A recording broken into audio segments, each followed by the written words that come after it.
You're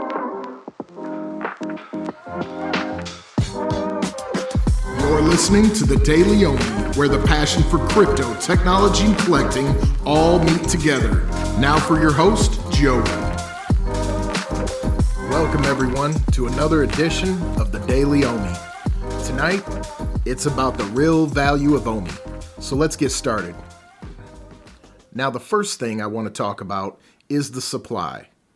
You have to ask, is there a max supply? Yes, there is a max supply. No more OMI tokens will ever be minted again. So to bring a bit more understanding, let's use Dogecoin as an example. See, Dogecoin, it's similar to Bitcoin in the sense that it's mined. But the main difference is when we talk about max supply. This is where Bitcoin and OMI are similar. They both have a maximum supply where Dogecoin is infinite. The supply will constantly increase as long as miners are operating, where OMI, it'll never mint another token. Now the second factor is market capitalization. Plainly speaking, it's the price of the token multiplied by number of tokens. Now investors use market cap to predict the future value of a token. So the higher the market cap and lower circulating supply means possible increase in value in the future. Now let's bring both max supply and market cap together when talking about our third factor, which is the token model. OMI is designed to be a deflationary token, which burns the supply through a complex system of wallets when NFTs are bought in the store and sold in the market. I've provided a link below that goes into detail of this process. Furthermore, the OMI token model uses 10% of revenue from NFT sales in the store to buy back OMI from the market. This further decreases the circulating supply because these tokens end up in a reserve wallet that eventually send tokens to get burned. Never will these wallets send tokens back into circulation. To wrap it up, because of the deflationary token model, the max supply should consistently dwindle, which can bring more investment that increases the market cap. Now that we've discussed the metrics of the token, let's talk about some other details that affect the value of OMI.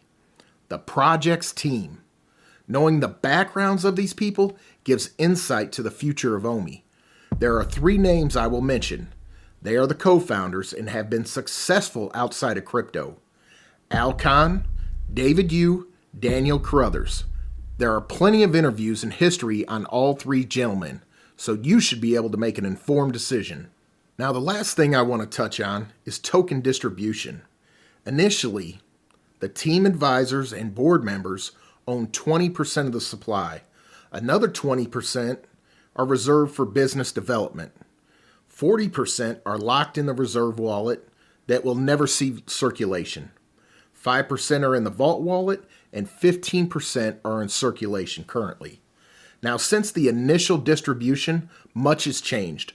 Billions of tokens have been burned, and almost a third of the team and business development tokens were also burned.